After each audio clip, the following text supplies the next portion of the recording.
Y ahora nos va a acompañar una periodista que vive en San Pablo, es la licenciada Laura Olivera Sala. Laura, buenas tardes, bienvenida. Buenas tardes, ¿qué tal? Bueno, ¿cómo estás viviendo en San Pablo esta situación? ¿Cómo es la realidad, la cotidiana en San Pablo? Bueno, justamente en San Pablo estamos viviendo el peor momento desde que ha comenzado el brote del coronavirus. Justamente la ciudad de San Pablo es la ciudad que tiene más casos de todo el país, por un tema de población y también por un tema de que San Pablo es uno de los aeropuertos principales de llegada al país. En estos momentos, sobre todo el personal médico, ¿no? Está bastante alarmado con la situación, que a pesar de que se han tomado medidas bastante prontas, estamos en cuarentena desde el 13 de marzo, pero aún así se han registrado cifras muy grandes, ¿no? Muy altas, sobre todo de muertes. San Pablo tiene 6 veces más muertes que China durante el brote. De ayer a hoy se registraron 130 fallecimientos. Por favor, dijiste San Pablo tiene más muertes que China. Que China, perfecto. Vos decías, ¿qué tipo de cuarentena hay ahí? ¿Es cuarentena total obligatoria o es una cuarentena parcial y es más autocuarentena que cuarentena? ¿Cómo es? Bueno, se le denomina cuarentena leve, porque no se están tomando medidas tan estrictas aún, como se han tomado en algunos países de Europa, ¿no? o en la propia China. O sea, la cuarentena consiste en que la mayoría de las empresas han optado por las medidas de que los trabajadores trabajen desde sus hogares. Permanecen abiertos simplemente los supermercados, las estaciones de servicio y algunos locales que se pueden hacer pagos, ¿no? Pero la ciudad no ha parado por completo. Hay aún el transporte, hay algunas líneas que continúan trabajando porque también hay mucha gente que necesita y ha pedido al gobierno que se le habilite esa vía para poder trabajar, ¿no?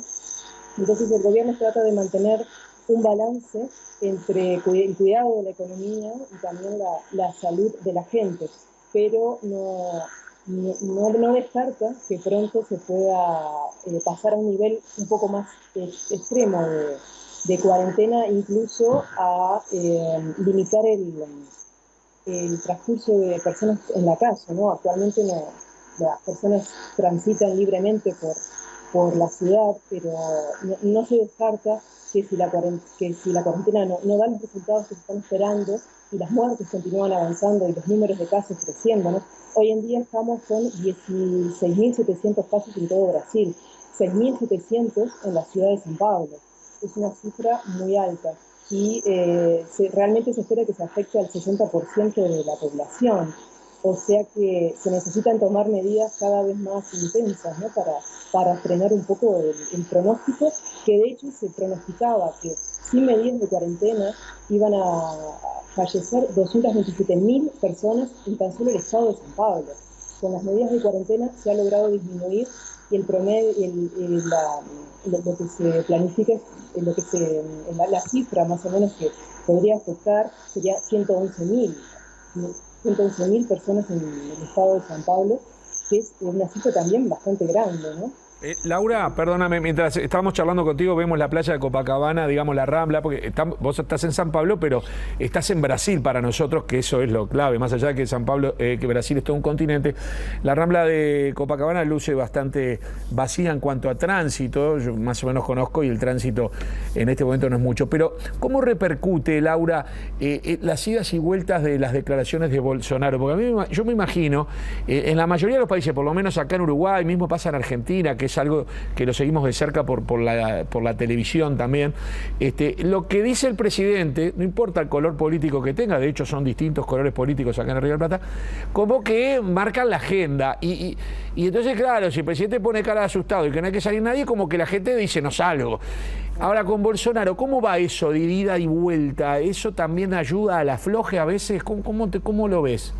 Es una situación bastante complicada, ¿no? Porque es una lucha entre lo que dice la postura de Bolsonaro contra los gobernadores de cada uno de los estados de Brasil, que optan medidas diferentes, ¿no? O que están en desacuerdo con Bolsonaro. Bolsonaro, por un lado, él quiere flexibilizar estas medidas, poniendo por delante la economía, ¿no? Y que vuelva a abrir los negocios, que los niños vuelvan a la escuela. Le ha quitado un poco de importancia a la situación. Sin embargo, los gobernadores están en otra postura, tomando medidas más extremas. Entonces hay una lucha interna muy grande.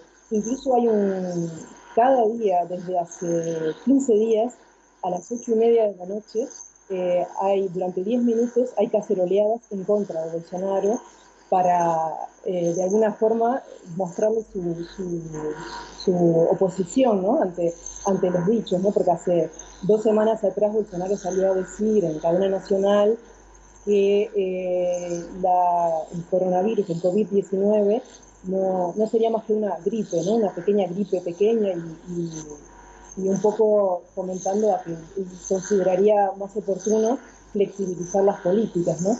Tampoco no hay una campaña a nivel federal de concientización, ¿no? de la cuarentena, a favor de la cuarentena, de quédense en casa. No hay un mensaje oficial. Eso también, por otro lado, los gobernadores siempre están haciendo hincapié en la falta de apoyo del gobierno a toda esta campaña, ¿no? Son los gobiernos de cada uno de los estados que están tratando de frenar la situación, ¿no? El gobierno de San Pablo, por ejemplo, el gobernador João Doria, cada día a las 12:30 realiza una conferencia de prensa que podemos verla a través de cadena nacional, de cadena regional, o también por las redes sociales, YouTube o Instagram, donde actualiza las últimas novedades y también las nuevas medidas, que a medida que van pasando los días y la situación se va agravando, ¿no?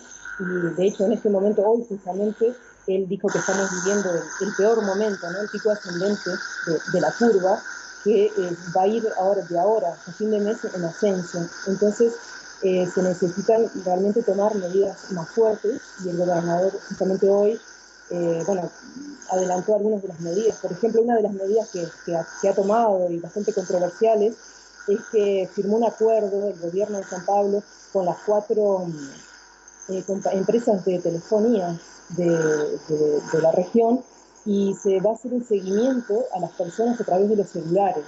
Y a través de ese monitoreo, se llama SIMI, el sistema de monitoreamiento interno. A través de ese sistema se sabría si la gente realmente está en la calle, cuánto tiempo permanece en la calle. Y bueno, justamente mucha gente ha manifestado su descontento, ¿no? Porque es un gran control que se está realizando, pero el gobierno de San Pablo ha justificado de que a través de las cifras se puede también ver cuánto se está siguiendo las directrices, ¿no? del gobierno y de la cuarentena.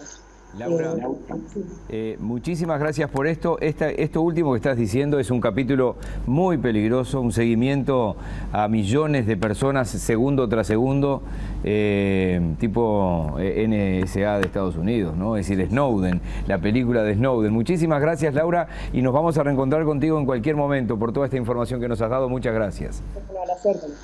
Laura Olivera Sala, periodista uruguaya que radicaba en San Pablo. No sé